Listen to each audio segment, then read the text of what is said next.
name's Bond. James Bond. Bond. James. Bond, what do you think you're doing? Keeping the British hand up, sir. Welcome to James Bond Radio. News, reviews, and discussion of all things 007. Pussy. As you can see, I have no problem with female authority. Oh, pipe down, 007. Do you expect me to talk? No, Mr. Bond, I expect you to die.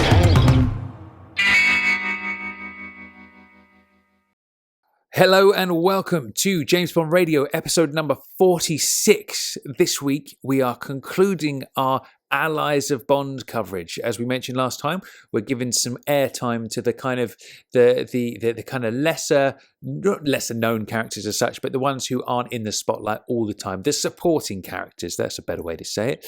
I'm Tom Sears and I'm joined by my good buddy Chris Wright. Say hello, Chris.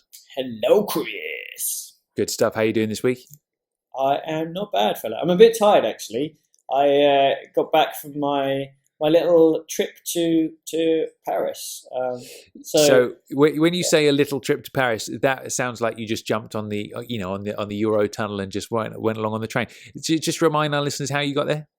So I kind of did it by pedal power on a two-wheeler, a bicycle, some might like to say. So I left London on the Monday. The Tuesday morning, and then I went through. I got to Paris on the Wednesday night, and then I spent a day on Thursday having a little look at some of the Bond locations. Lovely, which, very nice. Rather nice in Paris, quite a few there, and then cycled back up to catch the ferry. I didn't do the last leg of the journey, so I didn't do the cycle from the south coast of England back to London because, well, I couldn't be asked really. So I just got a train and then yeah. That's the spirit. Couldn't be asked. But that's impressive stuff, man. You must have thighs for steel. Well, they don't feel like it at the moment. I think jelly is probably a better term for what they are. But yeah, very nice. Well, I've not been quite as active. I've just been sort of chilling out. Really, that's been my week. Yeah, not doing anything too exciting. I'm conserving energy for the explosion that will be my little European jaunt with the visit to the Casino Royale Hotel, Prague and Vienna and all the Living Daylights locations. I'm just conserving my energy because there will be like an explosion of sorts of energy when that happens. So yeah, I'm in training, so to speak. So I'm just got my feet up. Well, I just had a really cool image of what you could do on your holiday. Oh, yeah. If you can get business cards. I think you should get a Universal Exports business card with Mr. Tom Sears, go to a casino and say, "Here's my card," or something Very like nice. that. I don't know what it is, but do something Bondian with the Universal. Do you know what? card. It's always been a thing of mine. I've had the opportunity, but I've always turned it down. Of going to Vegas, I thought, no, I want to go to Vegas and do Vegas properly. And my thing is, I've always wanted to do ever since I was a kid to get suited and booted, get my dicky bow on, and then walk in there, go up to the baccarat table, and just go bunko and sit down and join a game. That's all I want to do. I don't even want to play. No, I do want to play the game, but like play around. Hopefully, I win and look cool, and then leave. I think that would be a really cool moment. It'll be nice. The reality will be you go down and go bunko, and then they'll be like, right, you owe me 50,000 euros. Exactly, Whatever. yeah. You'll be like, I'll get hit with an unfriendly shoe, no doubt. Yeah. But then the solace that I would get from that is that that's what happened to Fleming in Portugal when he tried to banco the Nazis. So either way, it's a kind of a win. I either come off like Bond or I come off like Fleming. Either way, good stuff. Okay, coolio. So very nice. Before we get cracking with today's Allies of Bond Part 2, come and join us on Facebook. If you just put James Bond Radio into the search box, you will find us. You can come follow us on Twitter, which is at James Bond Radio. And you can also come and join the conversation over on jamesbondradio.com with the comments section underneath all of the posts.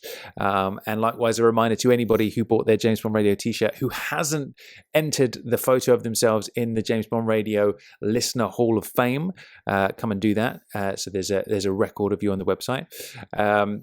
You can also leave us a voicemail as well. That's just a big button on the right-hand side of the website. You can leave us a quote or a question or whatever it is. You can get in touch and we'll add you to the queue to play you on the show. And last but not least, come to visit our iTunes page. And if you wouldn't mind leaving us a lovely glowing 5-star review, that would be lovely because that helps us rank higher and attract more listeners and all that kind of stuff. And of course, last but not least, there's obviously lovely word of mouth. So just tell all your friends about James Bond Radio, any Bond fans that you know, get them involved and join the family. Probably the best time to do it that I can think of is particularly if you live in the city, is wait for like the busiest traffic time, which is generally morning traffic during the week. Everyone's trying to get to work. What we want you to do is just to park your car in the middle of like a crossroads, so no one can get past. Yeah. Get out your car, get onto the roof. Take off your top, so your JB radio T-shirts on underneath, and just spin around. Just spin around slowly, so everyone can just see it, and they'll go, "Oh, wow! Yeah. I'm so glad that person stopped me going to work to show me that T-shirt because now I'm really interested, and that is what I'm going to listen to." And preferably, then they'll get to tune in straight to away. get maximum impact. Wear your JBR T-shirt. Possibly take your trousers off so you're in your underpants, so there's maximum impact on the roof of your car. Just proclaim it to everybody. They will all thank you for it. Of course they will. And away you go. It'll be great, and the show will grow, and the JBR family will grow. So good stuff. Wonder whether we should put a short disclaimer in there saying at your own risk. But there you go. Good stuff. Okay, cool. So moving on, it's time for the Bond trivia question of the day. Would you like to go first this week, Chris? I think I will. Now this one, I've got a feeling that you will know. And it's a short and simple one. My question is, what is James Bond's waist size? Now, there could be variation, depends on what he's eating for breakfast, lunch or dinner. Is this Diamonds Are Forever Bond or is this Dr. No Bond? I would say, I won't tell you exactly because it might give away, but I'd say it's probably not Diamonds Are Forever Bond. But there is, in one of the films, we find out what is Bond's waist size. All right, okay, interesting. That's an intriguer. Good stuff. Yeah. My question of the day is, what is Harry Saltzman's first name? Ooh.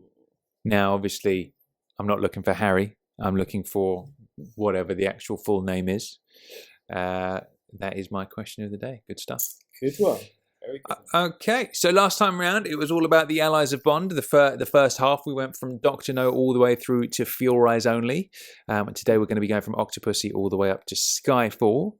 So let's kick things off with a bit of Vijay. Yeah. Now, obviously, Wimbledon finished a few weeks ago. And this man was a star of Wimbledon. And he had a bit of tennis in the film as well, didn't he? Had a bit of sort of defensive action with his racket, so to speak. He certainly did. Yeah, no, I like Vijay. I think he's great. I think him and Bond get on really well. Another one where the chemistry's good. And, he travels with Bond out in the field. They do their own thing. They work together well. And he's got some good humour. When they go to Q's lab and Bond is like, having trouble keeping it up, Q. You can see Vijay smiling, thinking, it's the same sort of humour. Like he liked it, and Vijay brings quite a lot to the screen for me in Octopussy. Are you a fan? What do you think? I like it. He's good at the old flute, isn't he? Yeah, exactly. Yeah. One of the few times we hear the Bond theme. He's very good at that, Yeah, it's very nice. It's he's a good lad, Vijay. I enjoy him. He's one of those, again, he's one of those charming characters, isn't he? You, like we said last time about kind of Quarrel and those kinds of people, when you think of them, it always kind of brings a smile to your face. Vijay is definitely one of those. And I like the fact, I think if you're going to work with Roger Moore's Bond, you're going to need to have a sense of humour, aren't you, in order to play off it. So good old Vijay, good old tennis skills. I like it. Could you see any current tennis stars featuring in Bond 26 or 27 or 25? Like Andy Murray or something? Maybe. Maybe. I don't know actually. yeah, I'm not sure. We haven't had many tennis stars cross into acting lately, have we? No. I guess Yeah, maybe a bit of Andre Agassi, perhaps. Yeah, maybe He's that'd be back in the good. day. Well, I missed the mullet though. That would need to come back. Yeah, He can put on a wig or something and yeah, something like that. But, absolutely. yeah. The other thing about Vijay is obviously, so we see him quite a few times. He's involved in the chase as well, the tuk-tuk chase, isn't he? Where Bond's like, we've got company. Don't worry, this is a company car. And then does wheelies along in the tuk-tuk down the steps. And he's helping Bond in the chase and everything like that. And then obviously takes him to Q's lab and he's good there.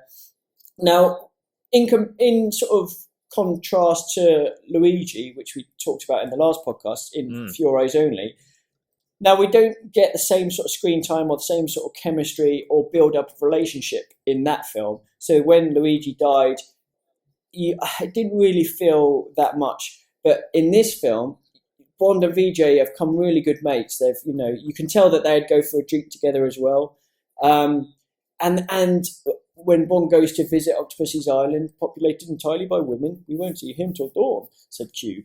And then sort of Vijay takes over from Q, doesn't he? But then obviously he gets sliced pretty much by the yo-yo buzzsaws. Now that is quite a scary death, quite a memorable death as well, isn't it? Yeah. And again, it's one that you'll miss the character because once he's gone, there's that sort of ray of light or sort of laughter, which has obviously disappeared as well. So yeah, it's a sad moment when Vijay goes, man. Like you say, it's a gruesome death as well. Yeah. But it is a memorable one, isn't it? Those kind of buzzsaw yo-yo things, whatever you might call those. They're kind of that's quite a striking instrument of quite a striking weapon, isn't it? A memorable weapon. Yeah. But yeah, good old Vijay. We'll be talking about him more shortly, within a few weeks, with our Octopussy review. Obviously, we've got to go through Moonraker and For Eyes Only first, but he's going to be he's definitely on the list too. So, any honourable mentions for Octopussy? Yeah, there are a couple. They're kind of like Vijay's sort of, well, it's not his assistant, but Sadruddin, who sort of, when Bond first goes to meet Vijay, and Sadruddin is there as well, and he sort of helps him out. And there is that dodgy line where after Bond wins the backgammon, sort of gives a wad of notes to Sadruddin saying, this will keep you in Korea for a few weeks, won't it? Yeah. There's a slight little bit of racism there. But, I mean, he doesn't do a huge amount, but he's there just to help out and find out more about Kamal and stuff like that. So he gets a bit of a mention. And earlier in the film, there's art expert Jim Fanning. Now, he's the guy that accompanies Bond to Sotheby's when they're watching the Fabergé egg being auctioned. And I really like Fanning because, again, he's got good humour. And I love the fact when Roger Moore sort of puts his hand up to bid on the egg, you can just see Fanning's face.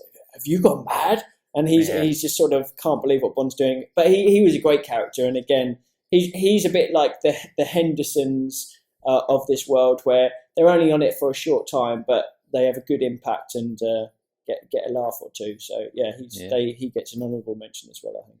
Very nice, good stuff. Moving on to A View to a Kill. We've got the recently passed Mr. Sir Godfrey Tibbet. So for me, this dude is like I love Godfrey Tibbet. I love their interplay with Bond. I love, you can tell, the two of them have been friends before and all that kind of stuff. And I love their relationship. I think it's brilliant. What do you think? Yeah, I completely agree. For me, he's a top tier Bond ally. He's right up there with Kerim Bey and Mark Ange. I'd put him up there. Definitely top 5 material for me in terms of Bond allies. Relationship with Roger Moore is, you can just tell, like on the screen, they're so good together and they work so well. And the fact that they have to almost switch roles, where Tibbet becomes his chauffeur and Bond plays it for all he's worth. He's like, let me help you. Takes a little umbrella and that's it. And it's like, stop wheezing, Tibbet. Come on. And Tibbet's got like 8 carrier bags or whatever that he's carrying up the stairs, and Bond basically just treats him like shit, really. And but it's all for good humour. And I mean, he's great. He's obviously at the horse racing early on, and he knows all about that and helps Bond with Pegasus. He finds out that he's been injected with drugs through Soren's cane and stuff like that. And there's a really good bit where we see Tibbet go into the stables after like Pegasus goes in and then he's not there anymore. Tibbet later goes to inspect and we see a hand and we think, Tibbet's going to get it. And we find out it's Bond. And then they both go downstairs to this lab, don't they, where they find out about the drugs. And then basically they get to this almost warehouse type bit where the silicon microchips are and these two heavies come down and they just about take care of them. But then, I mean, all this is great stuff, but then we get to quite a scary point where Bond has found something out, tells Tibbet to go and contact MI6. So Tibbet drives Cubby's Rolls, what a lovely Rolls Royce as well, drives it to the gate. Obviously, that was Mark O'Connor's granddad used to be a chauffeur for Cubby, didn't he? He used to drive that around. So he goes to the gate and then Mayday's there. And then he goes to open the gate, it opens, he gets back and Mayday's gone. And we're like, well, where is she, sort of thing. And then we get another like death it is an iconic death, this one, I think. It's a memorable death. You watch that when you're young, you'll remember that the day you're like 60, 70, 80 or whatever, won't you? Because it is a good death. What did you think of that one? Yeah, that for me is every single time I go through a car wash, I think about Sir Godfrey Tibbet. I have to have a little look in the back seat just in case. Do you know what I mean? In case Grace Jones is hidden in there and she's going to do me in. That is one of those real memorable ways to go, I think. And again, he's another one of those characters that's so lovable. It's a shame when he goes, but you know he has to die at some point. But yeah, I do love Tibbet. I think my favourite Tibbet related thing is where they're going up the stairs to Bond's room and he's like, "Come along, stop wheezing," and all that kind of stuff. I love that whole bit. It's so funny. It's great. It's really, really good. Yeah, good stuff. Yeah, Tibbet's awesome. Great. He is awesome. So who else have we got for the review to a kill? So we've got CIA agent Chuck Lee, who basically, when Bond goes to San Francisco, he... no. Do you remember we said was it the previous podcast where we wondered whether there were any lines in Bond films where they have a little code, like, do you use a match? I use a lighter. Yes. Now, there is one in A View to a Kill with Bond and Chuck Lee when they're talking about seashell crabs, and they have a little line about that, and then obviously Bond knows that he's who he's meant to be, he's CIA contact. So there's another line there, which is quite good. There you go. So he meets him by the docks, and then Chuck Lee kind of, again, this is another sacrificial lamb. He doesn't have quite as much an impact as Tibbet, but he helps him, like Bond, find out about the underwater pumping station from the fisherman. And then later he drives up to Stacey Sutton's house and sort of says, he's going to see what he can do. But again, as he drives away, we just see this figure come from the back while he's driving and sort of basically take him out. And we know that is obviously Mayday. So yeah, I mean, he's not bad. Definitely gets an honourable mention, I think. Yeah, without a doubt. So he's quite good. And there was also very briefly Achille Aubergine, and he was a guy who Bond met in the restaurant in the Eiffel Tower, who mentioned that he had already done a bit of research into Zorin sort of horse racing and all that sort of stuff, and he had a bit of a nasty way to go as well. Absolutely good stuff. I've been to that restaurant, Chris. I don't know if I've ever mentioned that one before. Yeah, you very haven't. Nice. No. And what is it called? It's called the what is it called? I can't believe it's just gone out of my brain. The Jules Verne. That's what it's called. Yeah. Nice one. I think that was a question that you posed me at one time, and I didn't know what it was. Yeah, there it is. Jules Verne restaurant. Cool. Coolio. So, moving on to The Living Daylights. First up in the list, we have Saunders. Now, Saunders for me is one of those where nobody really likes Saunders because he's one of those who's like he's totally by the book. He's a bit pompous, sorry old man, that's need to know and all that kind of shit. But he's kind of like the very first time you meet him, he's like, "You're bloody late," and he's just a grumpy git, but he serves his purpose because when Bond gets his one-upmanship on him, when they've got Georgi and he's gone through the pipeline and all that kind of stuff, and then Bond gives him the same line back, sorry, section 3, paragraph 2 or whatever it is, and all that. It feels good. You're like, go on, Bond. Well, how do you feel about Saunders? Yeah, no, I think he's great because obviously you've got that at the start and you don't like him, but as an audience, you along with Bond grow to grow to respect Saunders because he eventually, when Bond meets him in the concert, Bond is there with Cara Malovia, and Saunders is like, "Isn't that the girl who you tried to assassinate or didn't assassinate on purpose?" And Bond's like, "Yeah," and tells Saunders he's using her as a lead to Brad Whitaker, and then basically Bond says, "I need your help," And normally, if it had been the Saunders at the start of the film, he would have said, "Piss off, Bond. I'm sticking to the book, sticking to the rules." But he does eventually think, "Okay, I will help you." And then obviously they meet in the Prata Cafe then, and he gives Bond some information going against the book. And so from that, we've gone to think, "Oh God, we don't like this guy," to suddenly thinking, actually, we do like this guy. He's now helping Bond. He's changed his character. And for a supporting character, that's a really nice story arc, isn't it? Yeah, that's true. To give that character that sort of twist, but in a pleasant way. And then that makes his death even more sort of memorable and effective on the audience, I suppose. Yeah, absolutely. I think he's a good character. One of those. He's kind of like, he does, even though you don't like him, it's like you can see Thomas Wheatley did a good job of that, because he encapsulated what that should be. And obviously we heard last time, didn't we, from JBR listener Stephen Coranteng, who said he bumped into Thomas Wheatley at Waterloo Station, and he was a good lad, and he got involved and was larking about the sliding doors on the train and all that kind of business. So that makes me love Saunders even more, even though you don't really, you're not supposed to like Saunders, but there we go, good stuff. Cool. Next up, we've got Leonid Pushkin. How do you feel about him? So he's another interesting character, I think. So basically, initially it was going to be Girl in the film, obviously, but they had to change it due to I think Walter Gatell was a bit ill at the time. So they brought this character, General Pushkin, and now he's an interesting one because basically Bond is initially given the mission through Koskov to assassinate Pushkin because Koskov wants him out of the way, doesn't he? Mm. And so straight away you think, well, Bond wants this guy dead, but Bond knows in his instincts this guy isn't that bad. He knows that Koskov is a little bit fishy, and there's a great scene where he sort of breaks into when he goes into Pushkin's hotel, and they have that little discussion where basically Bond's there to kill him, and Pushkin's like, who do you believe, Koskov or me? And Bond's like, if I believe Spionum, and Bond's basically like, if I believe Koskov, we wouldn't be having this conversation. So he obviously would have killed him by then. So he's got a huge role, I think, within the story, Pushkin, because obviously when he's like, then I must die.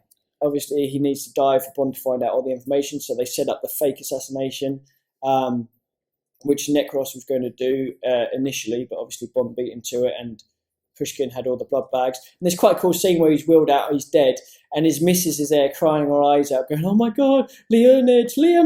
And then, like, once the door closes and everyone's out the room, you just see his eye open, and he like gets up, and she's like, "What the hell? What the hell?" So that's quite a cool little bit. We should also just take a moment to pay our respects to the hotel room scene, where we do get to see some Bond girl boobage, which is always good. Yeah.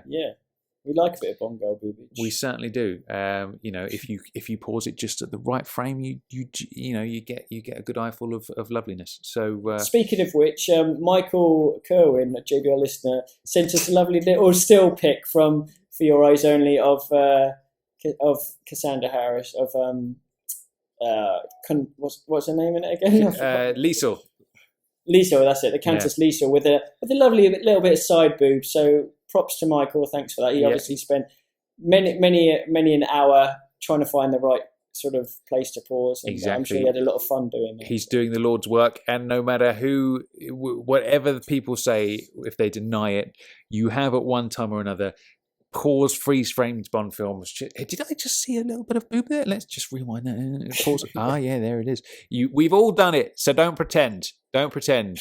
But there you go. Good on you, Michael Cohen. You're doing the Lord's work. Good stuff. Excellent. So next up, we've got Mr. Cameron Shah. Now, this is interesting, isn't it? Because the Mujahideen, who are Bond's allies in The Living Daylights, actually turned out, in real life, this is what we're talking about, actually sort of developed into what is now the Taliban of today. So the goodies of those days are now the baddies of today. So that's an interesting little shift, isn't it? Yeah, no, it certainly is. And it's strange when you watch it now, because there is a little bit of that in the back of your mind, isn't there, when you're seeing it? But then they are kind of against the Russians, and so you got that side of things. And although there's a bit more diplomacy nowadays, the whole thing that's going on with Putin and stuff like that nowadays, they are still on that side of the fence, so to speak, aren't they? The Russians.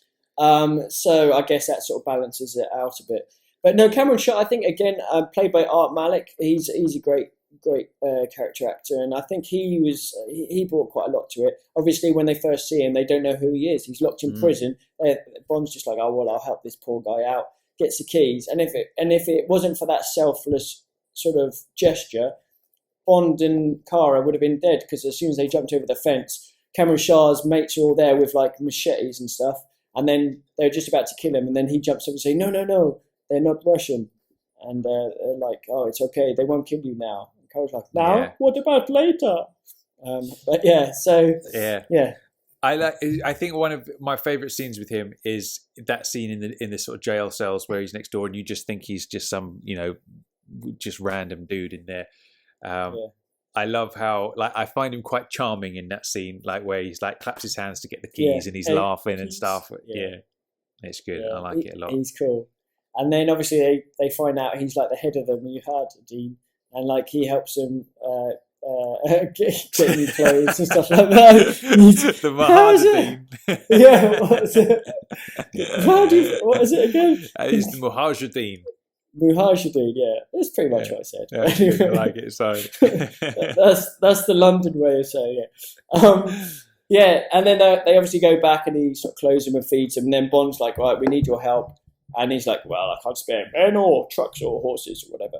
Yeah. And then obviously that's a big part of the plot towards the climax, where they go to, there's that drug deal with the Snow Brother Leopard and the Russians, and with the diamonds and stuff like that. You're on a roll now. The Snow Brother Leopard hood. What did I say? The Snow Brother Leopard hood is what you said. That makes me laugh. That's all right. No worries. Carry on. Something like that, anyway.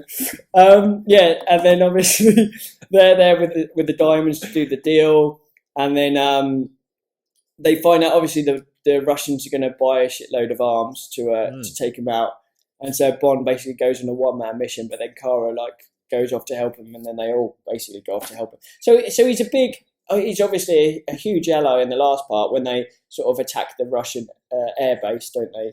Yeah. And then the tables turn and they're getting their asses kicked, and then Bond helps them by blowing up the bridge, and so the Russians can't get them afterwards. So everyone's happy in the end, and that's what matters, Tom. That's what's important. Everyone's happy at the end. Absolutely. Happy endings, good stuff. Cool. So that's good old Cameron Shah, good stuff. Next up, we have everyone's favourite CIA agent, Mr. Felix Leiter. Now, I would say this is probably everybody's least favourite Felix Leiter, wouldn't you? Well, he's not. He's hardly in it, isn't he? He's not in it hardly at all. Bond visits him on the boat. They say a few words. He speaks to Bond via his sort of earpiece when he's infiltrating Whittaker's thing at the end. Not a lot happens, but also they don't gel. I mean, you compare Timothy Dalton to David Hedison in License to Kill. I know there's a lot more screen time, but there's chemistry there, and it works. Yeah. With John Terry, who played Felix in The Living Daylights, it's just not quite there. It just didn't really work. And it's almost like if you're only going to have him for like 5 minutes of film, why bother having him at all? Give him 15, 20 minutes or just lose him. I think if he wasn't in the film, you wouldn't be missing anything from that film. You wouldn't miss him. No. I think it's one of those, isn't it? I think that the fact that they did recast him with David Hedson kind of says it all. It's just one of those. I don't know whether it's the dude's job, whether the actor did a bad job, or whether it was just what he had available to him in the script. I don't know what it is, but but yeah, it's a shame really. But I guess it's a nice little throw to see Felix again. It's been a while in the movie since you've seen him. So exactly, and he's got a kick-ass boat as well. Pretty cool. He does have a cool boat, futuristic speedboat. So, I think that is the last time we get the sexy saxophone as well, because it's when Bond gets they offer Bond the ride in the car, the two ladies, the two CIA ladies, and you get a bwan and a bwan on the sax there. I think that's the last time we get it in the series. I would definitely like to see that back at some point. Due a comeback, definitely. Yeah, absolutely. So moving on, we've got Felix Leiter again, this time in License to Kill. With David Hedison now, like you say, much bigger part this time around. In fact, a huge, the main point of the film kind of hinges on Felix, doesn't it? So he's much more at the forefront with this one. And like we said, kind of last time, it's like David Hedison is back. He was Felix in Live and Let Die, and now he's back for License to Kill.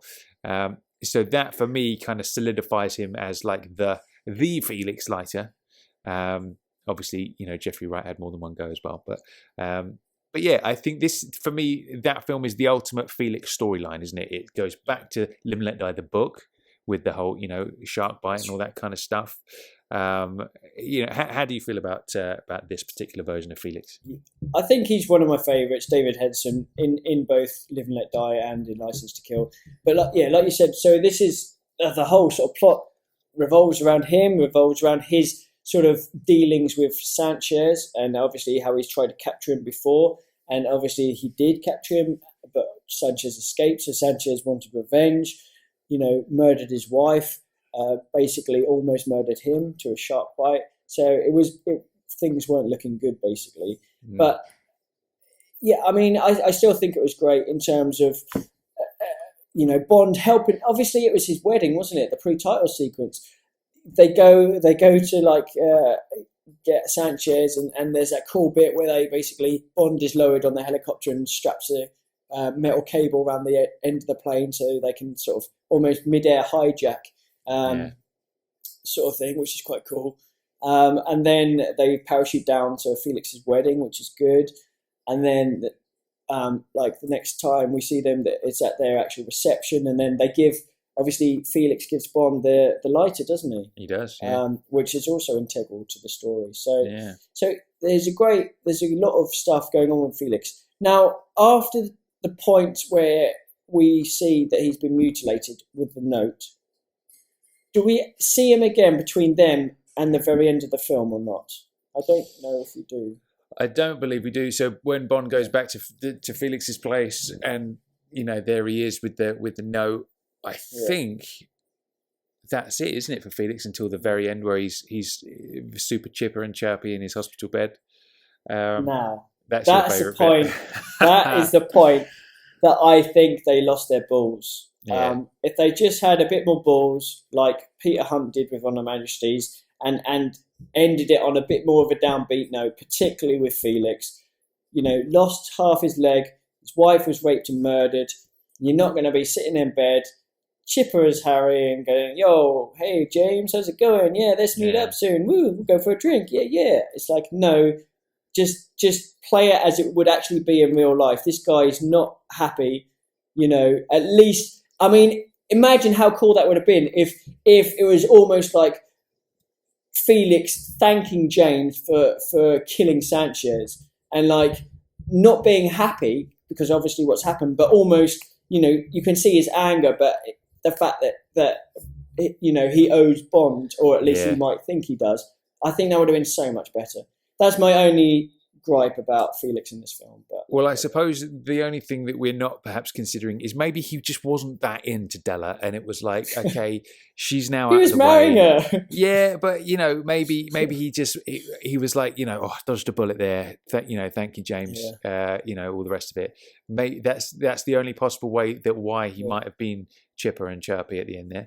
And perhaps his lower leg might have caused him. Maybe he had lots of hair, or ingrown toenails on his lower leg, and that was probably causing him a bit of jip as well. So obviously getting half his leg bitten off must have been a godsend to him to be like, oh, that I used to get that itch all the time at the end of my toe. Guess what? It's not there now. Yeah. Thanks, James. So it's like, Cheers, James. Wicked. Yeah. All right. So cool. yeah, why didn't they write that into the story? I don't know. Interesting. It'll be interesting to see how Felix plays out in the new timeline, won't it? Because it's a shame, Jeffrey Wright isn't coming back for Spectre.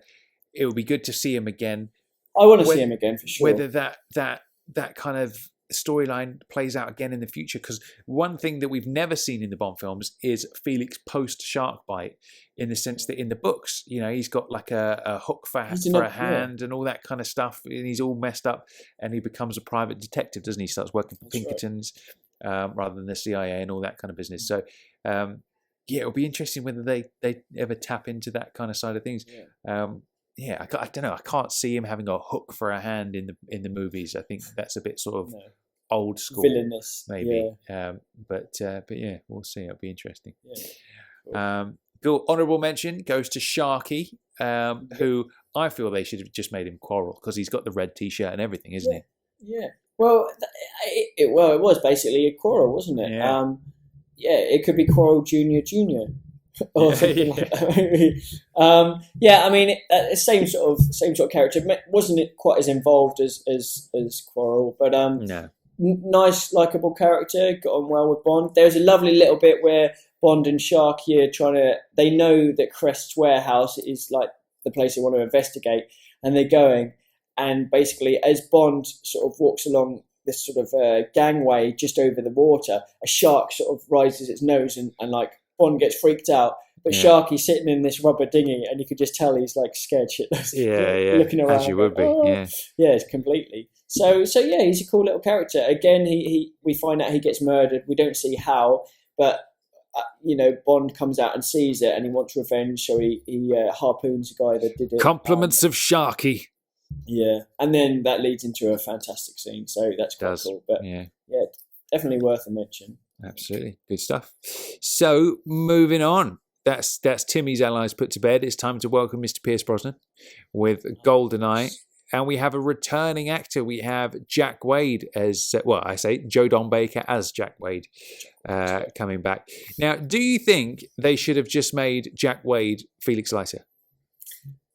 Well, I think, interesting point. I don't know. Maybe because the last film was Felix with his mutilated leg and stuff like that. They thought that they couldn't do it as this film directly after that.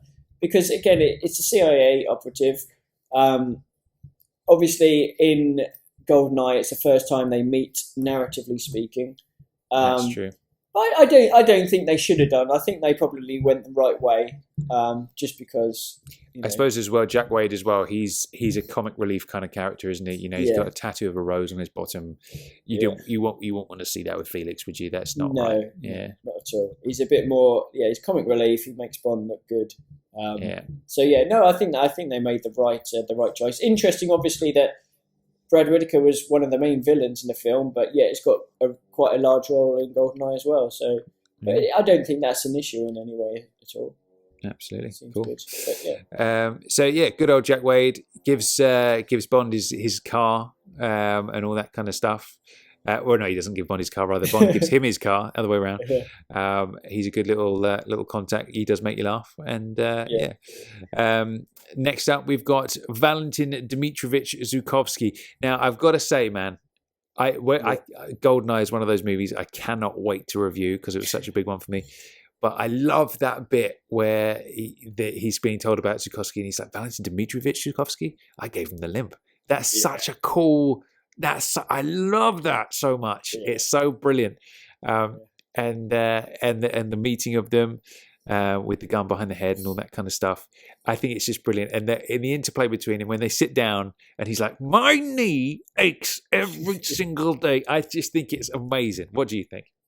Yeah, I know. I love it as well. I think Robbie Coltrane's brilliant, isn't he, as Zukovsky? And I like the fact they've got that history where Bond, the idea wasn't to kill you, but miss the rest of you, sort of thing, or whatever. Yeah. Basically, he could have killed him, but he decided not to. And then Zukovsky's like, "I'll extend you the same courtesy," and then almost shoots us in between the legs. But it's cool. And there's an interesting little bit where they're talking about Janus and they're talking about, well, if we do this, then I owe you, and that guy owes you a favour, and then everything's all right, and they're sort of talking this way and that.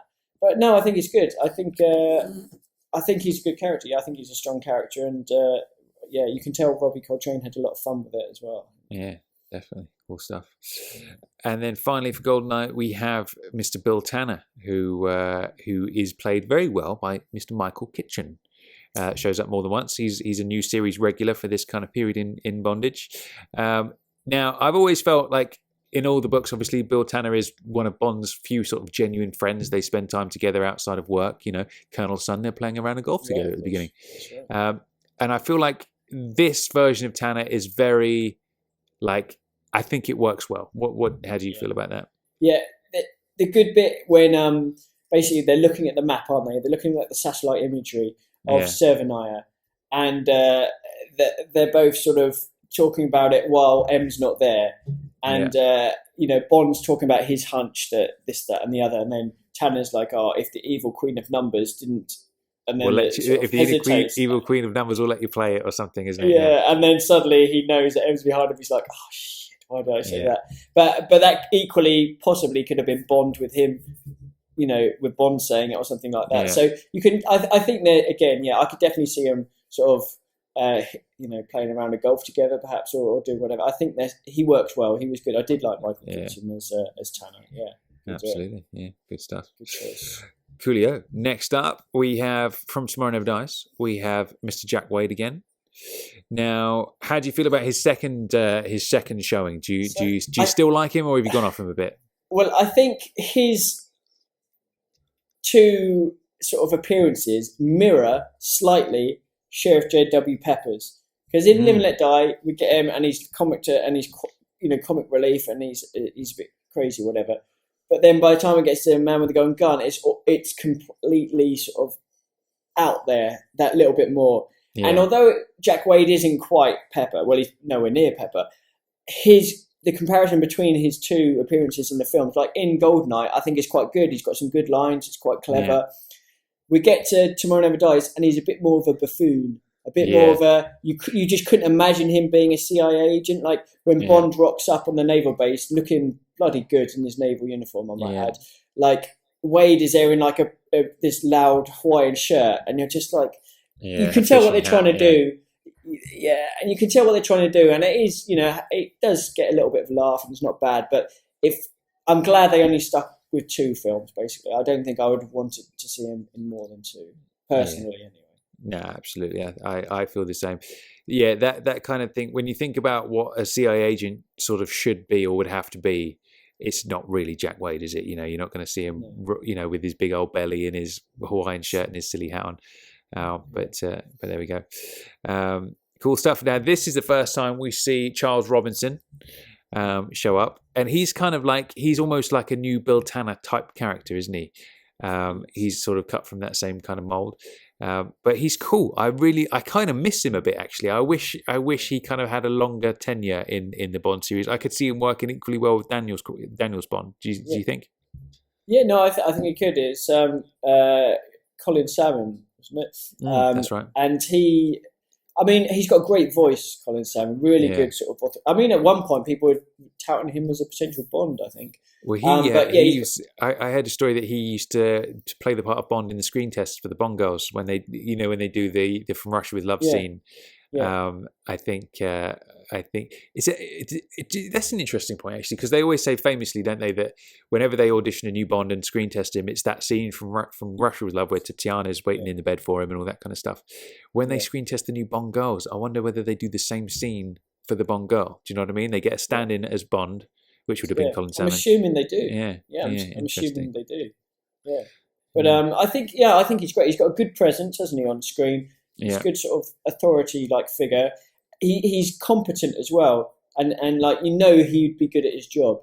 And definitely, like as an MI6 team member, he's definitely right up there, definitely suited. And I totally agree. I think he could work great in the Daniel Craig sort of MI6 era. And it is a bit of a shame because he definitely had something to him. So I liked Robinson. Good stuff. Yeah, good old Robinson, good lad. Moving on to The World Is Not Enough, we've got Robinson again. playing his part in the MI6. So how do you feel about the second coming of Robinson? Are you still a fan of Robinson? Yeah, I am. I think he pretty much does the same sort of thing in terms of, his character. His character doesn't sort of change much, but what it does do, it does well. And I think in Tomorrow Never Dies, in The World Is Not Enough, he follows that same sort of path in terms of, he sort of helps M. When M goes out, he's there as well, isn't he? And I think he's good. I think he does the same sort of thing. And for me, he's a good asset. He's a good lad. To have. Yeah. Good stuff. And then also Bill Tanner's back in The World Is Not Enough. Michael Kitchen once again. And it's good, because obviously in that film you've got the whole thing about Bond being injured and all that kind of stuff, and there's that sort of sequence where he's, trying to get a clean bill of health and get back on the mission and all that kind of business. Yeah. And it's good. I for whatever reason I feel like Michael Kitchen sort of personifies the Tanner I imagine in the books. Do you know what I mean? Like the age, the kind of look of him. I think for me, he's sort of the. Not that I don't like Rory Kinnear. I think he's great, but for whatever reason, I just the image I conjure up of Tanner in the books whenever I read those kind of looks more or less like Michael Kitchen. I think that's similar when we did Colonel Sun recently. Yeah. I think my Tanner when I read it was Michael Kitchen, or at least quite similar to him. Yeah. It was strange that he was in GoldenEye and World Is Not Enough, but they didn't use him in Tomorrow Never Dies. I assume he must have been busy on another shoot or something. Because I can't see any reason why they wouldn't want him. Cool. So, Moving on, we have... Your favourite film ever. There it is. Now, again, like I've said before, I've seen this movie twice, both of which were when the film first came out. And I haven't watched it since, so you're going to have to totally take the lead on this one because I've blocked it all out. It's like childhood abuse. I've blocked it. I don't want to remember it. It's just gone. It's the same level for me. You will have to revisit it at some point. You know that. Yeah. Okay. Yeah, go on. Okay, so there are a couple of characters that I think are definitely worth mentioning for Dine of the Day. The first one is Raoul. And basically, he's the guy when Bond goes to Cuba, and he sort of owns or runs a cigar sort of factory. And so Bond, Bond has a meeting with him on I'm assuming the roof of this sort of cigar factory where they're out in the sun and chatting, and they're talking about Delectados, which is the type of cigar with Valora tobacco which never burns, which is obviously not great, but Bond's having a puff or two. So basically, Raoul gives him information about, I think it's that clinic, the hygiene, not hygiene clinic, what was it? The hygiene clinic. The gene therapy clinic. Yeah, exactly. The gene therapy clinic. And then, so it's a short scene, but again, he's got quite a cool sort of vibe, that character. And he's the one that supplies Bond with this car, and it's like, Bond says he wants a car with pace or something, and then he rocks up in this sort of I remember it in that old school like open top thing. Drop top, yeah. So that's good. And then I guess, he's kind of an ally, but I don't know if you call him an ally. But Michael Madsen plays Damien Falco, who's kind of M's opposite in the CIA. I'm guessing, or is it the CIA or is it something else? Because Jinx. It might be the NSA, I think. Yeah, NSA, that's it. It's not the CIA. You're right, it's the NSA. So he sort of runs that, I think. He was an odd choice, wasn't he? Michael Madsen to come in as a Bond actor. That was quite strange, wasn't it? For somebody like him who's been in like Reservoir Dogs and all those kinds of movies. It was a bit out of left field, I think. Yeah. I think, but the one good thing around his character within that film is there's a whole... sometimes the whole British-American thing, they've always gotten on and everything's fine. Yeah. And this film was kind of going against type a bit. So it's like America, with Damien Falco saying, like, we're doing it this way and that is the only way. And then you've got M trying to sort of stand up for the MI6 and for Britain and for Bond and so on. Yeah. So that's quite nice because it's a little bit different to what we've had before. Ultimately, obviously, everything, they work together for the same thing. So I don't see him being out of place. I don't mind Damien Falco. In fact, I think they might have been able to do a bit more with him. But I remember hearing that he was intending to be a recurring character, I think, at some point. Yeah, I remember hearing that as well. And maybe it would have worked, maybe not.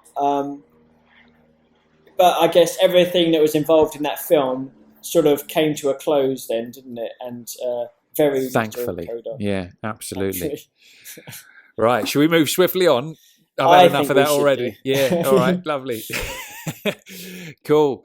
So moving on, we are into Casino Royale territory with the latest incarnation of Felix Leiter, as played by Jeffrey Wright.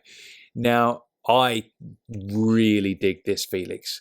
I love the interplay between him. I love the fact that the whole meeting of Bond and Felix is kind of at the card table. I love the kind of the kind of that bit where basically, you know, Bond's kind of crashed out. He's lost the round. He's lost all the money. And there's that weird bit, isn't there, where Bond picks up the knife. He's got it hidden kind of in his hand. And he's like, get the girl out. And it's like, you're wondering kind of what he's going to do and all that kind of stuff. And then Felix jumps in and like just pulls him to the side, and he's like, brother from Langley. And there's that, just the way he's looking at Daniel in that bit. It's like he's kind of looking at his lips and looking at his mouth, and like, do you know what I mean? He's getting. It almost looks like he's going to kiss him at some point. Yeah, or maybe he was. I don't know, but I think he's great. Jeffrey Wright for me is fan-bloody-tastic. He's quality. He's a confident, like he plays it with confidence, calmness as well. You know, you think while all this is going on, he keeps it really chilled, doesn't he? Bit like your Jack Lord, I guess, in terms of we're going back to that kind of type of Felix where they keep the calm and they're very, very cool. Jeffrey Wright is super cool, Jeffrey Wright, and I love that bit with Bond when like you said, we got that bit with the knife where he stops him and then he says, "Look, I'll cover you, I'll pull you back in," and then basically says, "You give us Le Chiffre when you win, and we'll cover you," sort of thing. So that's good, and obviously, then through the rest of the card game, he knows that he's got sort of an ally there, which is quite good. But yeah, I think Felix, for me, it was brilliant to bring him back in this film, and I think the way they portrayed Felix was absolutely perfect. How he didn't sort of take any shit. He was saying about the British being in bed with Bond said, "Oh, the Americans have been in bed with everyone," and Felix is like, "Oh well, so are the British." Before. Actually, was that in Quantum of Solace and not Casino Royale? Don't know, can't remember. Yeah, but either which way. So I think he's great. Yeah, Jeffrey Wright as Felix is probably one of my favourite interpretations as well. Definitely, yeah, good stuff. Good lad, old Felix. Saves the day as well with the money, so good on him.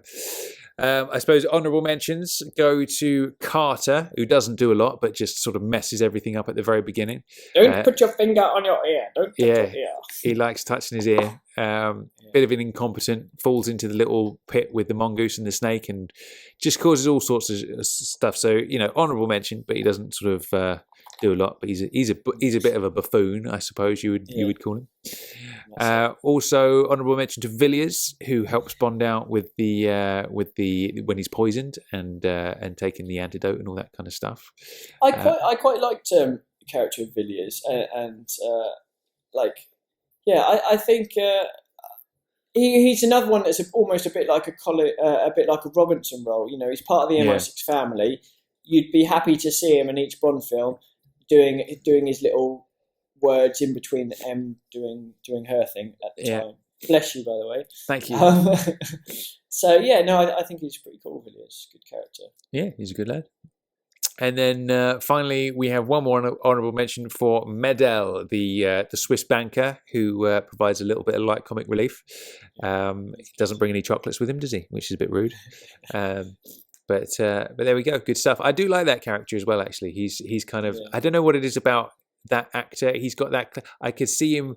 Maybe he's been in one and I haven't thought of it, but I could almost see him in like an Indiana Jones movie or something like that. Do you know what I mean? He's just got that sort of look to him. I could see him playing a Nazi or something like that. But almost a likable Nazi. In a way. A likable Nazi. No. Yeah. If there's such one. Yeah, exactly. But no, he's cool. He's he obviously he's the one where they type in the password to get the money out. Yeah. And he's good. He's good. I think he's did it well. Good character. Good lad. Yeah. Next up, we see the return of Felix in Quantum of Solace.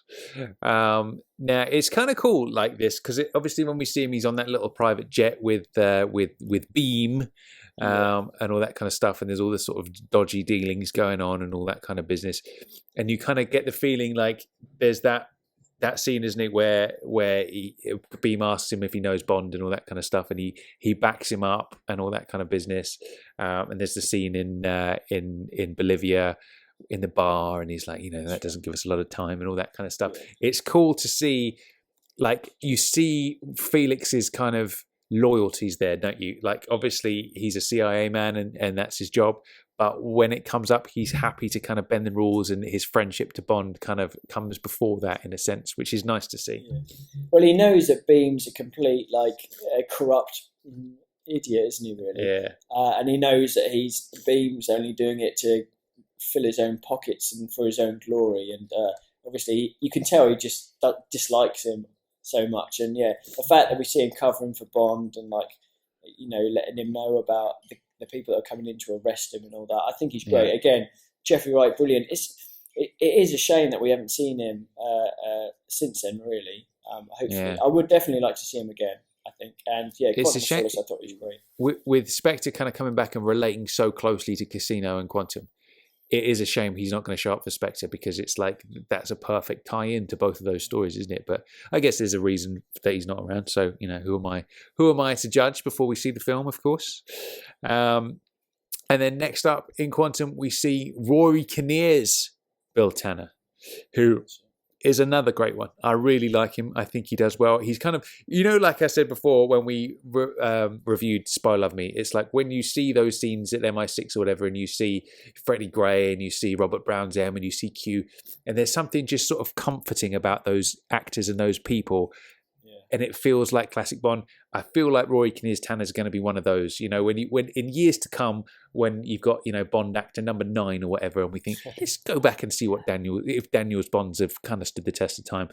When we go back, I think when we see Rory as Tanner, I think he'll kind of fit into that mold nicely. What would you think? Yeah, no, I think so. It's funny, isn't it, how some people, like with Tanner, only sort of a real sort of nerdy Bond fan would know that there's a character called Bill Tanner that's been in quite a few Bond films, portrayed by different actors. Yeah, those nerdy Bond fans. Yeah, they would know, wouldn't they? They would know. Yeah, exactly. Those guys and girls. But yes, and so I guess for the normal person, you wouldn't sort of know what they're about or anything like this. But when you get an actor that comes in seamlessly in their first sort of role, playing whoever it is, in this case obviously Bill Tanner, and there's and it's almost like they've always been there, and I think that happened with Michael Kitchen in GoldenEye, and I think it happened again with Rory Kinnear in Quantum, and he was just part of the system straight away, and that's what you want, isn't it? It's funny. That's kind of precisely how I felt. It's almost like I feel like I've seen him before in the Bond films. Do you know what I mean? It's like it's one of those things. He just it just feels right. He's obviously the right man for the job. Good stuff. And again, obviously, he shows up in Skyfall, doing more of the same. And I believe you see him swigging a beer, don't you? When at one point in the film, like it is after Silver's kind of hacked into the system and there's all the chaos going on, and he's like, "Oh God, here we go." He's actually swigging a beer at work, which that's the kind of Bill Tanner I imagine. He's one of those that's like at the end of the day, he rolls his sleeves up, loosens his tie, and has a beer. As a beer, and that's what you want to see, isn't it? Yeah, that is what you want to see. Good stuff. Cool though. Next up for Skyfall, we've got Ronson, poor old Ronson, who we only see for a few minutes at the very beginning. I feel like there's there he is in the chair. He's been shot in the belly. He's bleeding out. He's gonna die. There's that bit. Obviously, Daniel's trying to stop the bleeding, and he has to move on and get the hard drive and all that. And there's just that brief moment, isn't there, where they kind of lock eyes with each other. And there's that sort of mutual sort of almost like a nod of like, I understand, you got to go, leave me to it. Kind of that is nice. That was nice. Yeah. Hopefully Bond will never be in that situation, but well, I'm sure he will. But let's hope not for his sake, because his psyche is messed up enough with all the men he's killed, all the girls that have died, all that kind of stuff. And then finally, our final Bond ally of the Bond Allies coverage is Kincade, who I think is a really, really charming character. What do you reckon? Kincade is brilliant. There was that whole thing about it was possibly written for Connery in mind and stuff like that, but I think it was good as it is. I think the characters, you know, he knew Bond from when Bond was a kid. He knew about the Skyfall Lodge, the house. He's been looking after it and stuff. But he's a really good, you know, he's got some good lines. Welcome to Scotland and all this sort of thing. And I think he's good. He's another one that obviously he's heavily involved in the defence of Skyfall. He's good with his hunting guns and stuff like that, isn't he? Yeah. And he's got the nice little Bond, a couple of lines with Bond where he's like, what was it you said you did again? After Bond sort of shoots the bottles and stuff like that. And that's quite a nice little line. And obviously, like right through to when he tries to rescue M, doesn't he? And they go through the priest hole and end up going to the church and stuff like that. Yeah. And he helps sort of set up all the traps in the house as well with Bond. So yeah, he's a cool character. He is good. It's kind of nice to see. I suppose Kincade is like the father figure to Bond, isn't he? In a sense. And it's kind of nice to see that sort of relationship. And I love it when he's calling him a little shit and all that kind of stuff. Yeah. And it's brilliant. I love seeing all that kind of stuff. Jumped up little shit. Yeah. The Connery thing, I think it's safe to say, even though they say they only briefly flirted with the idea, I think it's safe to say that was written for Connery, wasn't it? You know, welcome to Scotland. He's the perfect age to be played by Connery. That interplay with him as well, where, you know, he's calling him a little shit and all that. I mean, you could just hear Connery saying that to Daniel, can you? And I mean, I do feel, I know a lot of people say that would have pulled you out of the movie, but for me, man, I would like to have seen it. I would have loved to have seen that, man. I mean, imagine for the 50th anniversary, you know, there is the original Bond giving the new Bond a lesson and schooling him in old school ways and stuff. I think that to me is such a shame. But at the end of the day, you know, Connery, he's happy with his feet up in the Bahamas, and who can blame him? But yeah, Kincaid's great. He feels like a classic character, doesn't he? He feels like. He doesn't feel like a character that's just been made up for Skyfall. He feels like an old school. Yeah, I mean, he feels like an old school Fleming character, kind of showing up on the screen. You know, if he was to show up again, it would be, you know, he would feel at home in the series, I think. Yeah. Which is it's interesting what you said about him kind of being the father figure to Bond, because obviously M is kind of like the mother figure to Bond. So you've got his. Yeah. You know, they're at the place, you know, we see the gravestone of his actual parents, but yet here are his almost adopted type parents in M and Kincade, being mum and dad to Bond in their own way. So it's quite a nice, interesting little family thing going on there. And I think that's definitely part of it. Obviously, Silver was referring to Emma's mother to both him and Bond as sort of thing. So, yeah, no, I think that's a cool little bit there. But yeah, Kincade I think is great. There's one thing I just wanted to mention about Bill Tanner actually before we jump ship. I love the scene. I absolutely love the scene where he's showing Bond the new digs, and he's talking about it being like the old sort of used during the war, the Churchill sort of bunker type thing, and he takes him in. And he's like, you know, he talks about M and Mallory, and it's just such a cool. Again, it's a chemistry between Bond and Tanner, which is so cool, and it just feels like, it just feels right, if you know what I mean. Again, like we were saying before, how Tanner is in the books is like Bond's friend, and they spend time together outside of the work environment and all that kind of stuff. I could see Kinnear and Craig kind of hanging out together at some gentleman's club after work, having a few vodka martinis or whatever it is. I feel like that relationship is solid and it comes across well, which is good. Cool. So there it is. That just about rounds out the Allies of Bond. It's always nice to kind of do the less obvious topics, isn't it? Sometimes and shine a light on those who aren't particularly in the spotlight a lot of the time, and you know, a lot of these supporting characters don't really get much kind of airtime or screen time with stuff. So it's good to give them a little once over and have a chat about them. It's good. Definitely. Okay, so. Here is a question for you. Ooh. Now, potentially not necessarily in order, because that might be tricky, but out of all the sort of allies that we've talked about in obviously today's episode and last week's episode, if you could sort of say your top 5 Bond allies, who would come into that? Now, leaving aside maybe Felix, because he's kind of an obvious one and he covers lots of films. Yeah. So and we, like I said before, we will do a Felix episode at some point. But putting Felix to one side for now, if you had to pick, say, 5 of your favourite Bond allies from the series, who would it be? Quarrel, definitely, he's in there. This is no particular order. Quarrel, definitely. Karen Bay, definitely. Mark Draco, definitely. Yeah. From there on in, I would say... I've got another definite to join that list. You've got another definite. A View to a Kill. Godfrey Tibbet, yes, definitely. He's definitely next up on my list. Has to be. He's definitely in there. So you'd need to get one more. Now, who do you think? Let's just have a quick look back through. Who did we come up with last time? I think I'm... Do you know what? I know. Okay, I'm torn between 2 at this point. So go on, you go first. Tell me who your Okay, one is. well, there's 2 who I both like. Tiger Tanaka. Yeah. And I think it's going to end up being him. But I also like Columbo. I think Columbo is brilliant. He's got he's got the charm Columbo has. I guess. I mean, Zukovsky's pretty cool as well. But I think I'd have Tiger Tanaka to that list.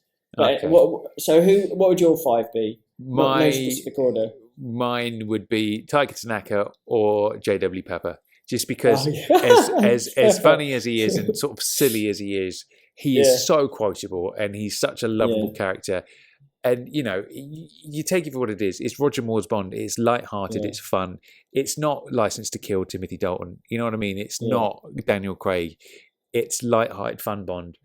And he just slots into that. And he, no matter what anybody says, he is a classic character and he's so quotable. So for me, it would either be Tiger or JW, I think. I can't quite choose between those 2. If I'm going serious allies, then Tiger. If I fancy a bit of a laugh, it would be JW. Okay, that's nice. So it's a good mention that. Yeah, so I definitely agree with you on, like, initially Quarrel, I was thinking, well, he is like, it's a first proper Bond ally, isn't it? Obviously, aside from Felix. And he is lovable, Quarrel, and he is a good guy. Without a doubt, Karen Bay for me might even be my favourite. I think he's amazing. Mark Ange, I think, is fantastic. He's so good. I think I'd stick like Tiger in there as well. Tiger's so good. He does all the stuff, and then Sir Godfrey Tibbet as well. I think for me, they would be my 5. Yeah, sure. Absolutely, good stuff. So if I'm allowed to have Karen Bay and Draco as joint first, then I've got Tiger and I've got JW in there. Yeah, it back up. Yeah, okay. I think those 2, Karen Bay. I think Godfrey Tibbet as well. He's good. Godfrey Tibbet, Karen Bay, Mark Ange. They're so watchable, aren't they? Yeah. And like we said before, you've got to have the chemistry with Bond. You've got to be able to go into sort of battle with him, so to speak. Be able to laugh, take the piss out of each other, Bond and the ally. And I think those guys are all sort of great at it. So let's put that out to the listeners then. So if anyone can think of their top 5, again, not necessarily in order, but if you want to put them in order, that'd be great. So top 5 Bond allies. If you send us a voicemail and let us know, or an email, or put it on the Facebook page, and then we'll do a little poll again, and then we'll see. Maybe let's rate them. Maybe let's put them 1 to 5, and we'll see. Once everyone's rated it, we'll see who comes out top, perhaps, or at least within the top 5. Good stuff. Absolutely. Cool. So that's the allies of Bond kind of put to bed. So moving on, it's time to answer the Bond trivia question of the day, Chris. Bond trivia. There it is. Good stuff. So my question of the day was, Mr. Christopher Wright, what is Harry Saltzman's full first name? When I say full first name, Harry is like his chosen name, but his actual kind of birth name was a little bit different. So what was that? Now, do you know what? You've got me on this because... Ooh, good. Because I remember there being one, but for whatever reason, it's not in the memory bank. It's not often I get you on a trivia question, Chris, so I'm happy with that. You've definitely got me, because I'd just know it if I knew it, and for whatever reason, it's not there. So if I hazard a guess, which is stupid. Am I allowed the first letter or not? No. I'll Let's give you just a say. first- Let's just say. No. Let's just say. I've forgotten. So what is it? Go on. You tell me, Tom. It is Herschel. H-E-R. H-E-R-S-C-H-E-L. H-E-L. Herschel. There we are. Now that's a brilliant question. So Yeah. Herschel. So his full name is Herschel Harry Saltzman, or is Harry, a part of Herschel? I believe it's just a kind of another way of saying Harry, I suppose, So, isn't it? Like yeah, Bill's or Herschel. William or something, I guess. Yes. Yeah. There we but, are. Herschel there you go. Saltzman. Yeah. That's Good great. stuff. That's a really good question, Tom. Yeah, That's thank a you very toughie much. as well. So yeah, if anyone else out there who actually got it, then big congrats. That's a good one. Kudos to you. So what's your question today? So my question today was James Bond's waistline. What size is it? I don't know. I'm going to go with 34 inches. You're absolutely right, Mr. Tom Sears. Woo! Do you know why that pleases me? Why is that? Because that's my waistline as well. Is it? So Yeah. you are just like, basically you got Bond's physique then, haven't you, Tom? Well, yes, absolutely. Especially Daniel's physique in Casino Royale. That's pretty much what I look like with That's it. when I'm unshirted. Yeah. Nice. Lovely. Good Yeah, stuff. great. Good answer. So Cool. where do we hear that then? What film's that from? So that is from your favourite film. Is it? Your favourite Brosnan film. Which Oh, is what no. I thought leather belt, typical leather belt, male, size 34. I thought you were being sarky. I thought you were saying by my favourite. I thought you were trying to catch me out with some Oh, yeah. dad knowledge. No. Oh, of course. Yeah, the GoldenEye belt. with a belt with a repelling cord. It's like male. Q. I'm familiar with that device. Not one with a 75-foot repelling cord or whatever. Yeah, so he mentions it there. 34-inch waist. So I'm there really- you're just like Brosnan. There you go, I'm you're- just like Brosnan. I'm just like Wow. Bond in every single way. Yeah. Apart from my ability to speak to Bond girls when I always crumble and dribble on myself. But there we go. That's another story. Okay, good stuff. So next up, it's time for the Guess the Quote round. Bond. James Bond. Very nice. Yes. So it was your turn last time, wasn't it? It was. Now we had one of my interesting attempts. So I'll see if I can do it again. Okay. Here we go. Uchicha Malavalante. So, I just want to snip that little bit out and just put it on YouTube as its own video, just like a 1 second video. I think that would be great. Thanks, man. That's Let me hear it one more time. Okay. You can see the action if you want. For anyone that's watching this, it might help. It probably won't, but it might do. Okay, so here we go. Uchicha Malavalante. Well, it's somebody who's a little bit shocked. That's for sure. It is. Shocked is good. And I remember last time you mentioned you thought it might be Italian, but it's not Italian. So you're looking at shocked. So he's looked down at something. He's looked up. He's shocked, and he says, "Uchicha Malabalance." But He looks down I at tell you what, something. he's a bit angry. So he's like, "Uchicha Malabalance." So he's a bit pissed off about something. He's Yeah, I don't know. he's I'm seen gonna- something down there, and he's looked up. He's seen something down there, and now he's shocked, and he's looked up, and he's angry about it. Yeah. I'm going to need some more clues, man. I'm a little Okay. bit- yeah. I tell you what, it might to do with somewhere where he likes to go for. This might give the game away too much. It's outdoors, but yet the person might like to sleep outdoors. It's outdoors. Uchicha-malabalance. I like to sleep outdoors. Might involve some spikes. You've got me, man. I'm stumped.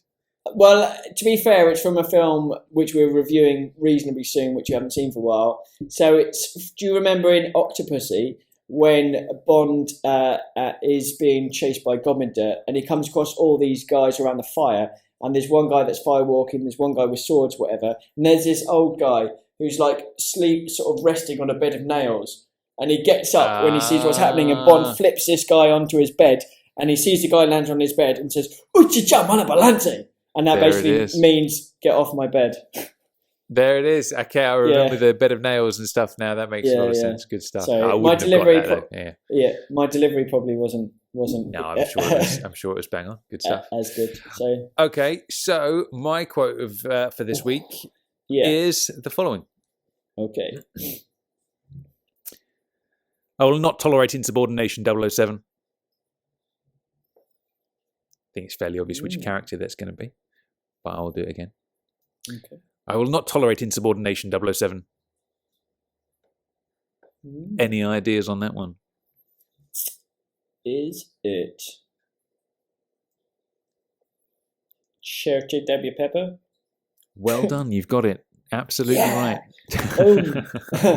No, it's good. It's good one. Good one. I mean, the character, I'm assuming it is who I think it is. In terms of what film and what portrayal, I'll have to have a little think. I like doing those ones where you sort of know what character it is, but it's like, well, when do they say it? Which film is it that they say that in? But there we go. Good stuff. Obviously, the answer to that question will be revealed in next week's episode. Lovely stuff. Now, we also have a listener quote from JBR listener Chris Emery. He gave us a quote last time, which was this one. Amore, amore. Cool. So, any idea on that one? Yeah, I had a little bit of a thing. I think the quote actually sprang to mind quite pretty much straight away when I heard it, and it's a nice quote as well. The trivia, I remembered. It took a couple of minutes or whatever, a couple of seconds to think about it. But yeah, I think I've got an idea for that one as well. Okay, I think I've got the film. If I'm right, I think it is For Your Eyes Only, and there's a certain scene in there. So okay, so I think we're both on the same page. Let's have a listen to Chris's answer and see. Oh, actually, before we do that, we should answer the trivia question as well. The trivia question he sent us last time, along with his quote, was this one. Trivia question: Nadeem Sawala played Fekesh in The Spy Who Loved Me, but do you know which other Bond film he also had a minor part in?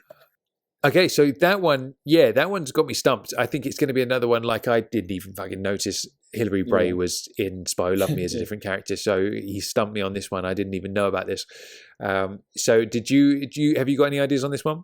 Yeah, so with this one, I thought it was, I had an idea of the film, and then I remembered the character. So I think it's from. Am I allowed to say now? Go on then, let's have it. Go on then. I think it is the Living Daylights when Bond is having just fake assassinated Pushkin and he's running away on the rooftops. The chief of police is following him, and I think that's the same guy. That's the dude from Spy Who Loved Me.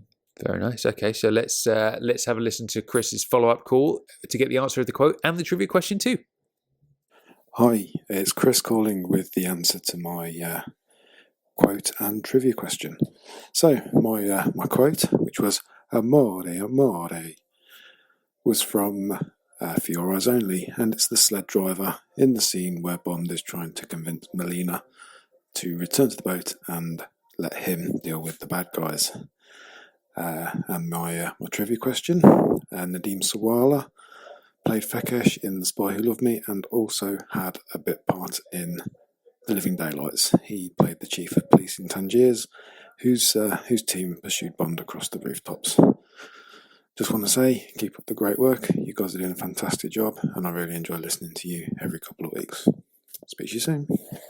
There it is. So I'm going to have to watch Living Daylight soon, obviously, because obviously the rule is we're not allowed to watch a film until we review it for the podcast. But because I'm going to Vienna, I'm going to have to watch it again to get all of those locations and get all the camera angles right and all that nonsense. So I'm going to have to look out for that. Fekesh is also the chief of police in Living Daylights. How about that? And obviously you got that right. Good stuff. And the quote as well, I think we were on the same page there with the amore, amore. Good stuff.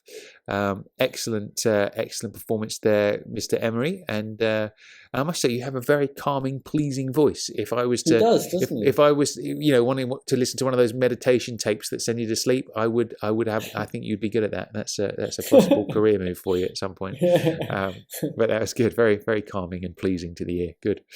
Coolio. So we have a new listener quote this week from Mr. Nice. Steve Batchelor, who I met back in April at the Goldfinger screening.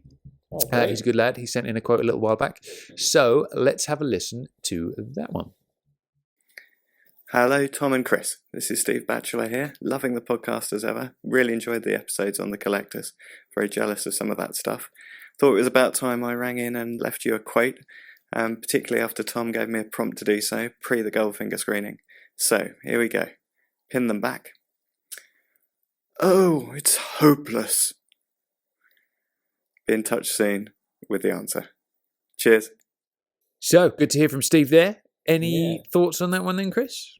No, it's not. It's not ringing any bells straight away. It's definitely a thinker, that one. I kind of feel the same way. There's nothing that's leaping to mind immediately. So yeah, interesting. Yeah, it's one of those things, like we always say. Suddenly, it'll probably be when we're asleep tonight. We'll wake up at like 3 in the morning, and go yes, and then we'll be like, okay. Probably what happens. Cool stuff.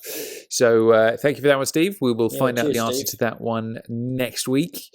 Moving on, it is time for Get the Music Cue, which roughly translated is Guess the Music Cue. So what have you got for us then, Chris? Okay, so now last week's one was quite an interesting one. I think quite a few people were on the right sort of ballpark with this one. But if we can nail down the specific scene, then that would be great. So yeah, let's have a listen and then see what everyone thinks. Lovely.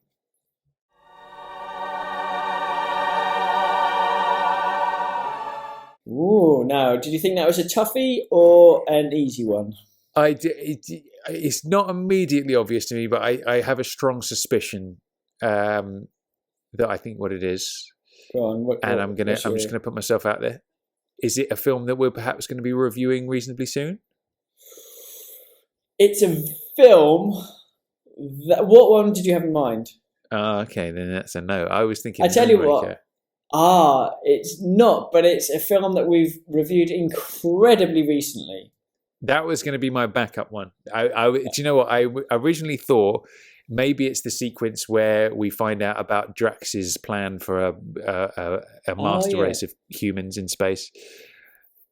But then I thought maybe it's either that or the other thing I thought of was the scene in Spy Love Me where they're peeking through the window underwater at the big globe. Is it perhaps that one? It is Spy Who Loved Me. No. Oh, It's the scene where he kills the girl, isn't it? Where she drops into the shark tank. Is it?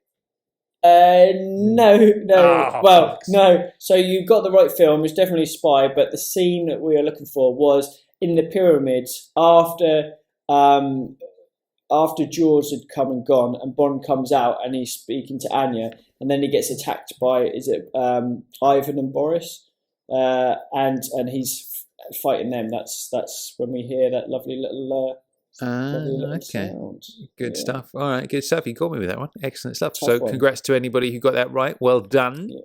So have you got a new one for us this week? I do. Now this one I think is possibly a little bit easier, but I think I know what you like. I know that sometimes I've heard you say that Bond has been missing a certain sound, a certain potentially cheesy sound. All right, I think I know what's coming.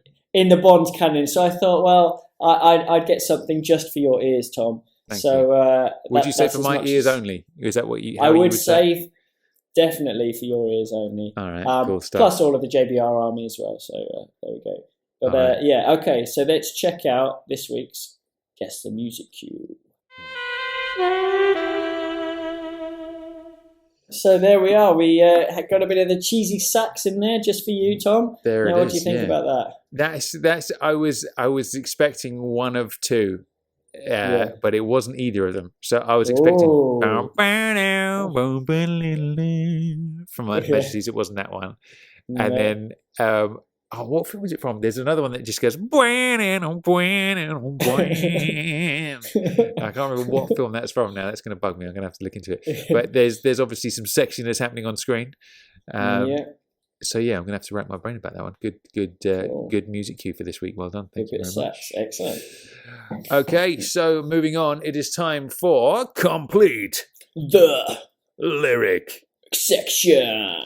Excellent stuff. So this game is where we have to get the following lyric, not the actual song itself or the film it's from. It's the following line performed as closely to the original artist as we possibly can.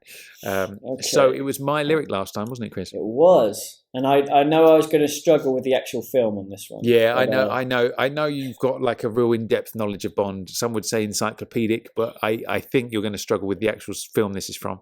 I'm gonna repeat it again just in case you've forgotten and for the benefit of our JBR listeners. Yep. The lyric is deadpan. GoldenEye, no time for sweetness. Golden eye, no time for sweetness. I'll give you a clue. It's not A View to a Kill. It's not. No. I was thinking it. I was thinking it might have been a late rod. GoldenEye. Okay. So, am I still allowed my half mark for the film? I'll award you that, Chris. Yeah, you've been generous to me in the past, so I will be generous to you. Okay. I'm gonna take a stab at the dark. This is completely out of left field now, and my ass is on the line here. But I'm going to take a stab at, is it possibly GoldenEye? It is, Chris. Well done. Yes! Absolutely right. 50% mark so far. Can you complete it? Nice. That's the name of the game. Good. Can you do the line again? Sorry, GoldenEye. GoldenEye. No time for sweetness. Time for sweetness. GoldenEye. Dun, dun, dun. There's something else, isn't there? Is it GoldenEye? Do you want me to do it teen-styly? And then that'll perhaps awaken it. Oh, yes, please. GoldenEye, no time for sweetness. GoldenEye. No, is it GoldenEye again? Oh, no, I don't know. GoldenEye, no time for sweetness. With a bitter kiss, we'll bring him to his knees. No, that's later on, isn't it? GoldenEye. Oh, is it? Oh, GoldenEye. I'm not saying a word, Chris. Let's just go with what bit feels right. Bit of chain through his. Oh man, GoldenEye, no time for sweetness. So let's just do it. I'm going to sing the first part. You come in with the second one. Just do what feels right. Just go with your heart, man. Let's just see where this goes. Ready? GoldenEye, no time for sweetness. GoldenEye. Oh my god. Oh, I'm sorry, man. I'm sorry. I've gone. He's fucked it. Now, what I did, I was a little bit sneaky on this one because I knew that's what you would think it would be, right? Or the that's typically where the brain would go, but it's not because this is already the second line. So basically, the verse that you're thinking of starts, GoldenEye, I found his weakness. GoldenEye, he'll do what I please. So then. The next line, which is the one I asked, GoldenEye, no time for sweetness, but it's a bitter kiss will bring him to his knees. There it is. Oh! So I tell you what I'm going to do. You've already got half a mark. You did get the line, but it wasn't your final answer, right? No. But you did get the line. So I'm going to give you a 3/4 mark for that one. A 3/4. I tell you what, I'm more than happy with 3/4. If I get 75%, I'll take that home any day of the week. Beautiful. Thank you very much. Yeah. Very kind of you. No worries. Okay. So let's get on to my new lyric for this week. And I think you'll like it. I think you will. My new lyric for this week is, played deadpan, obviously, is, you gotta do it well. That's all I'm giving you. Okay, yeah, all right, very nice. Really? Okay, good stuff. Yeah, I like all right, it. We will find out the answer to that next week, no doubt. Good stuff. So, to round out today's episode, it is time for Bond Celebrity Deathmatch. Pium Let's see. indeed. Good stuff. So last week we saw Oddjob defeat Winton Kid to go through into the next round. We did. So let's see who we get this time. Now, for any new listeners, the name of the game is we draw 2 top trumps cards at random and then muse on who would win in a fight between those 2 characters. The winner goes through to the next round, obviously into the Champions League, to find out who the ultimate Bond character is. Now, we've already removed all the Bonds because then just obviously Bond would win everyone. So we've already taken all of this out. Yeah. So let's rock it out. Let's do it. Okay, so this time I'm going to, like I did last week, instead of flipping, because there's not many cards left, I'm going to shuffle the pack. As soon as Tom says stop, I'll knock one out, and I'll knock one out as soon as Steady Tom on, Chris. says I mean, stop. Jesus Christ. At least wait till the end of the podcast, man. That's not what people want to see. You'll get us taken off YouTube. These top trumps are so sticky. Why is that? Anyway, right, here we go. So I will start doing my shuffling. Apologies, listeners, for that. I will start doing my shuffling now. Stop. Oh, okay. So that is the first one. Okay, and here we go. Stop. Oh, okay, and here is the second one. So, shit, sorry. Okay, here we go. So let's go the silver corner. In the silver corner this week, we're going to have, I should have said another colour. Do you know why I should have said another colour? Go on. It's only Dominic Green. Oh, there he is, the green corner. From Green Very Planet. nice. There he is. And, well, actually, it does work on one level, because I said in the silver corner, Dominic Green, okay, should have done green. But I was going to go after silver in the golden corner, and you'll never guess what. We have Knick-Knack! Man, we're going con. This is a tricky one. Do you know what happened? As soon as you drew out Dominic Green, I was like, well, he's not going through to the next round. Clearly, that's it. Game over. We don't even really need to do this question today. But versus Knick-Knack, that changes things a little bit. Wow, this is an interesting one. What do you think? Now, what do we do? Because, well, let's start with the first one that we picked out. So Dominic Green, okay? We know physically he's not tall or that strong. He's a bit wild. We remember the fight in Quantum with the axe, and he's like flaying it around everywhere. So he's not been trained, is he? He's a clever so-and-so. So it's all about the brain. He uses his brain and stuff like that. So he hasn't got a lot in terms of the one-on-one. If we give him the axe, he might have that. But he hasn't got a lot to play with, has he, really? He's not even got a decent henchman to back him up either, is he? Elvis is just sort of not really that good. No. So what? So he's okay. So he's devious. He's ruthless, but he's not one of those that is really that sort of hands-on. Apart from that wild fight, but like you say, you get the opinion that he's not really a skilled fighter. He's more or less just wildly fighting because he has to. Exactly. So yeah, and I feel like if that's the one display of his prowess and physical ability, I could see him wildly flailing with that axe, but I could see Knick-Knack being the most unhittable target you could possibly find. You're flying an axe around, Knick-Knack's running between your legs and going behind you and all that kind of stuff. Hiding under the sofa and doing all this sort of stuff. And then Knick-Knack bashes out the wine bottles, doesn't he? So he's like chucking all the wine bottles at Dominic Green. The axe isn't going to hit all the wine bottles, so it hit wine bottles. And even if it did, glass would go over Dominic Green, wouldn't it? Yeah. Knick-Knack, he'd know where, it's particularly if Dominic Green tried to fight him in Scaramanga's Island, Knick-Knack would know where to hide and have all the controls and stuff like that. Obviously, if it was in a random place, Knick-Knack, he's clever. He knows, he uses his size to his advantage, doesn't he? Yeah. As much as he can do. And he's got his own little gun. A gun and a bag of peanuts. You remember? He does, so he has got this miniature little gun. It is tough because I'm struggling. To be honest with you, and I never thought I would think this, but I'm struggling to find ways of Green coming out on top in this particular matchup. I'm leaning towards Knick-Knack. What do you think? He's got his little quantum earpiece, which maybe he could shove up Knick-Knack's nose.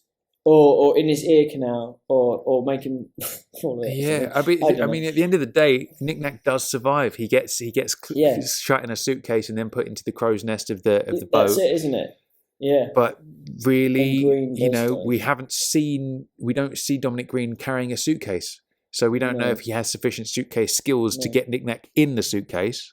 Yeah, and also he ends up drinking sort of the motor oil, doesn't he? Yeah. So maybe while Knick-Knack is cooking him up a gourmet meal of fried mushrooms, he adds a bit of oil in there or some sort of dodgy thing that he can poison him with, you know. And at the end of the day, if Knick-Knack is skilled enough to keep a villain as skilled as Scaramanga on his toes and keeping Scaramanga's skills fresh, then I feel like somebody who isn't skilled like that, like Dominic Green, I think I don't know. How do you feel? I think it's got to be Knick-Knack that goes through. Well, I'm thinking it. I want to give something to Dominic Green, but I'm not sure. He tries that bit where he tries to almost push Camille. You know, when he's got his arm around the sort of the rock wall, and he almost pushes her so much that she falls off, and that's kind of something that he tries. He doesn't do a lot else, not that I can think of. I mean, if any JBR listeners can think of anything that he does, then, you know, in terms of sort of attacking others, then aside from obviously the fight against Bond, but you know, if you're happy to, I'm happy to put Knick-Knack through. There it is. Shall we do it? Yes, do it. Knick-Knack goes through. Let's do it, man. There it is. Knick-Knack triumphant. Well done. He's into the Champions League next round. So there we are. Well done, Knick-Knack. And adios to Dominic Green. There we go. Excellent stuff. So how many cards have we got left now? So now, unfortunately, we have an odd number, which is 3. So on our next round, what we'll do is play it as normal. Now, I tell you what we could do instead. This is what we should do. We should do a 3-way battle. So instead of 1-on-1 with one just getting a bye, I think we should do a 3-way fight in James Bond Celebrity Deathmatch next week, and we'll have 3 of them all battling each other, and 2 of them can go through, but one of them is out. What do you think? Interesting. I was going to suggest like a normal wild card where somebody who perhaps has lost a previous match gets a second try, but maybe a 3-way fight could be interesting. Yeah, that's something. Of course, not all fights are 1-on-1, so maybe a 3-way would be more appealing. I mean, aren't they always? Let's face it. Yeah, but I love the 3-way. Yeah. but there we go. Good stuff. Okay, so congratulations to Knick-Knack. He's gone through. Which is. Do you remember in the N64 game of GoldenEye, how when you played Oddjob, he was a little midget, wasn't he? Do you remember that in the multiplayer? Yeah, it was a bit strange. Yeah, that was interesting, wasn't it? How they must have obviously got Oddjob and Knick-Knack mixed up. Well, they looked the bowler hat and everything, isn't it? Yeah, so yeah. He was meant to be a miniature Oddjob, wasn't he, Knick-Knack? Yeah. So there it is. Yeah, interesting. Okay, so that's the Allies of Bond out of the way and done. Now next week we have a mystery episode, but it's a good one. It's of the interview type episode that we do. I love the way that you were just trying to come up with something subtle, and it was like, nah, I'm just gonna lay out. Say what it is. I can't think of anything. It's of the interview variety, and let's see if we can do something cryptic with this. It's with somebody who has appeared in multiple Bond films, more than one might think, without really appearing. Very Dr. Evil of you. Yes. Yes. Very much. I feel like I need to be stroking a pussycat when I say that. Yeah. So yeah, this is going to be a good one. We've got a great interview for you next time. So that's it. James Bond Radio will return with a mystery episode. Until then, I've been Tom Sears. I've been Chris Wright. And we will see you next time. Cheers, guys. Don't forget to send in your allies, top 5 allies, and we'll see you next time. Absolutely right. And anyone who has a JBR t-shirt, make sure you post a photo of you in it on the JBR Listener Hall of Fame on jamesbondradio.com, because it's looking a little thin on the ground, and I know there's loads of you out there with t-shirts, so make sure you get involved. Anyway, we'll see you next time. Take it easy. Cheers. Bye.